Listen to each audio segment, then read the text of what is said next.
rebellious against God. So we cannot able to obey God because we are rebellious to God. So we are God to ourselves. That is deception that Satan do in the Garden of Eden.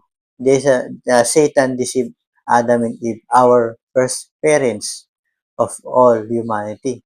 So Satan made us God to ourselves, equal to God.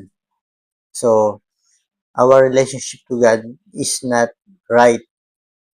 So salvation is putting us in the right position, in the center of God's will, and in the right position in our relationship to God. So, my brothers and sisters, in summarize this message, God's uh, saved me, and now God is will use me to share to you the salvation of God. So, my brothers and sisters, this is the salvation of God. God wants to save you, putting you back in His perfect will, in His perfect uh, design. And God wants to restore you and to save you from all the deception of Satan in your life and from all the darkness of Satan that is covering you so that you cannot see the light.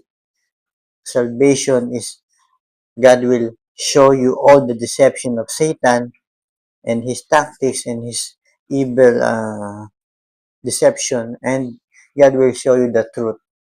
You will know the truth and the lies. So, my brothers and sisters, this is only for a short message, but please subscribe to my channel because this is only the beginning. God will save you from now on. We will going to be saved. We're going to salvation. This is not religion. This is true salvation. So my brother and sisters, subscribe so that I can go live in YouTube. God bless you all. We will see you again and again till eternity. God bless you, my brother and sister. God loves you so much. In the name of the Father and of His Son, the Lord Jesus Christ, I am going to leave you in the hands of our Father. God bless you and God loves you so much, brothers and sisters. I love you.